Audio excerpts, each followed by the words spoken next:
नमस्कार, आप देख रहे हैं रवजी लाइव और मैं हूं आपके साथ मनीष। आज हम हैं बाढ़ में आज हम जिस शख्स के साथ बैठे हुए हैं, इनका नाम है आलोक कुमार, जो कि कानवा के फाउंडर हैं और वित्तीय सलाहकार के रूप में लोगों को ये जानकारियां भी देते हैं। आज हम वित्तीय सलाहकार की जानकारियां अपने दर्शकों के साथ साझा करेंगे।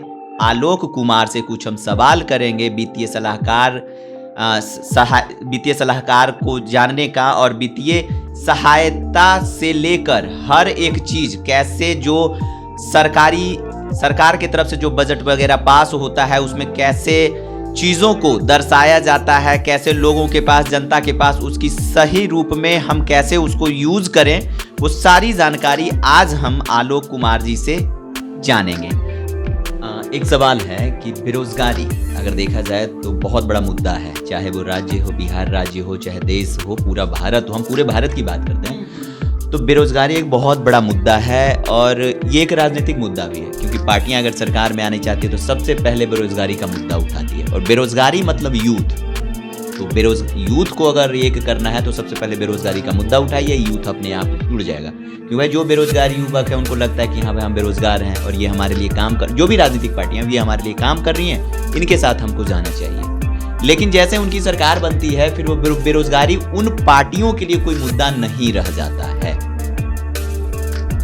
इस पे क्या कहना चाहेंगे? इस पे तो सिंपल सा बात है एकदम।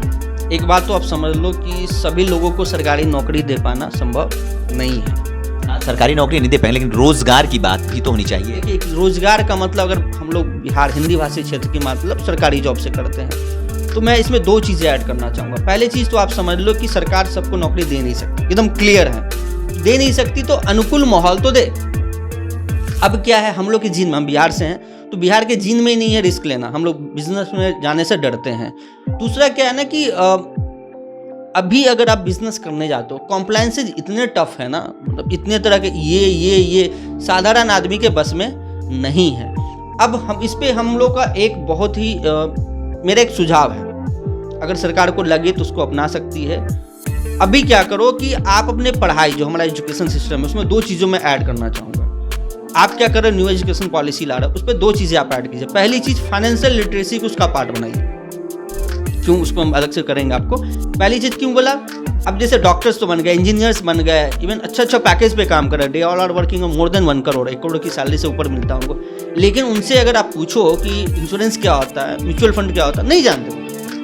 क्यों नहीं जानते? अगर इन चीज़ों को अगर क्लास 10 या किसी 9 में ही पढ़ा दिया गया था, क्योंकि कमा कर कहाँ जाओगे, कहीं ना कहीं तो इन्वेस्ट करोगे, तो आपको पता होना चाहिए कि मुझे पैसा कहाँ डालना है। तो पहली चीज़ आप फाइनेंशियल लिटरेसी को साथ। दूसरा EDPA मतलब क्या है, एंटरप्रेन्योरशिप डेवलपमेंट, मतलब बच्चों को कैसे बिजनेस खड़ा करना है, कैसे बिजनेस किया जाता है, क्या क्या बिजनेस में रिस्क है, ये सारी चीज़ें हमारे एजुकेशन का पार्ट होना चाहिए। अभी क्या ये हमारे सिस्टम में है नहीं, कुरिकुलम का पार्ट नहीं, अभी क्या है बाहर से। तो अगर इसको आप करते हैं तो बच्चे पहले बचपन से तैयार होंगे कि हमको एक सेटअप खड़ा करना, अपना एक इंटरप्राइज खड़ा करना। तो ये चीज़ें आप एजुकेशन पॉलिसी में चेंज ला के कर सकते हैं। दूसरा, अभी क्या है कि जो अभी लोन सस्ता हो गया है, इसमें कोई शक नहीं है। लोन सस्ता नहीं हुआ है, आसान हुआ है। कर्ज लेना आसान है, आप जब चाहे कर्ज ले सकते हैं, पर कर्ज की दर लगातार बढ़ रही है, लगातार। आप विश्वास नहीं करोगे, अगर आप ट्रैक करोगे, जो 2020 में लोन मिल जाता था हम लोगों को, मुद्रा लोन्स हो जाते थे 7.5-8%, 11%, जबकि RBI ने सिर्फ रेट लगभग 2.2% बढ़ाया, और रेट कितने बढ़ गए, 3 to 3.4, 4% बढ़ गए। तो सरकार को ये देखने की ज़रूरत है कि क्या बैंक भी अनड्यू बेनिफिट ले रहा है। सरकार कहती है आसानी से लोन दे रहा है, कहाँ आसानी से मिल रहा है?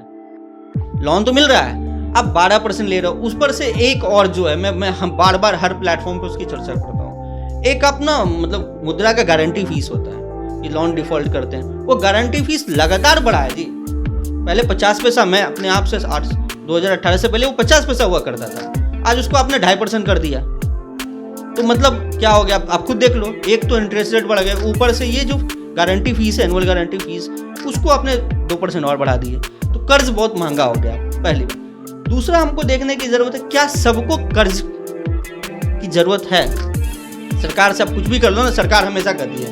मैंने तो MSME के लिए रोजगार आसान ये कर दिया, मतलब लोन आसान कर दिया है। मेरा इसमें एक निजी राय है कि लोगों को कर्ज की ओर मोटिवेट न कीजिए। कर्ज अच्छा चीज़ नहीं है। मैंने बहुत से लोगों को बर्बाद होते देखा है। ठीक है, बिजनेस करना है, बट उनकी अगर सेविंग हैबिट्स होगा तो नेचुरली वो अपने पैसे से बिजनेस कर सकते हैं। और सरकार का सिंपल सा फंडा ये है कि आप ज़्यादा से ज़्यादा कर्ज लो, हम मोटिवेट कर रहे हैं आपको, we are giving you that ecosystem कि आप जहाँ से ज़्यादा कर्ज लेके बिजनेस कर सकते हैं। लेकिन मैं यहाँ पे कहूँगा आप उनकी सेविंग्स की हैबिट डेवलप करो और उनको मोटिवेट करो कि अपना इंटरप्राइज सेटअप करें। एक अगर आदमी बिजनेस करता है ना तो 4 से 5 लोगों को एम्प्लॉयमेंट भी देता है। तो यहाँ पे मैं चाहूँगा कि हमारे वित्त मंत्री जी इस ओर अगर थोड़ा ध्यान देती है, एम्प्लॉयमेंट जनरेशन के लिए वो MSME जो हमारा बहुत ही इंपॉर्टेंट सेक्टर है, 13 करोड़ MSME के अंदर है। आप विश्वास नहीं करोगे, 13 करोड़ हमारा उद्यमी है। तो 13 करोड़ अगर एक आदमी 5 को भी जॉब देता तो कितना हो गया? 65 करोड़, ये बिगेस्ट सबसे बड़ा है। तो अब 2.5 करोड़ पे तो आपका ध्यान है, ये 65 करोड़ पे तो ध्यान ही नहीं। 13 करोड़ अगर चलते हैं तो 65 करोड़ लोगों को रोजगार मिलेंगे। तो मैं चाहूँगा सरकार MSME फोकस्ड बजट लाए ताकि ज़्यादा से ज़्यादा लोगों को कनेक्ट किया जा सके। और इससे कोई दो राय नहीं है, पॉलिटिकल इशू बन सकता है। जॉब को शॉर्ट टर्म व्यू में नहीं देखिए, लॉन्ग टर्म व्यू में देखिए और बिजनेस के लिए बूस्ट कीजिए, डेफिनेटली आपको फायदा होगा। तो ये थे हमारे साथ कानवा के फाउंडर आलोक कुमार, साथ ही साथ वित्तीय सलाहकार भी हैं। और अगर अभी तक आपने हमारा चैनल रब्जी लाइव को सब्सक्राइब नहीं किया तो उसे सब्सक्राइब कर लें। तब तक के लिए हमें दीजिए इजाजत। धन्यवाद।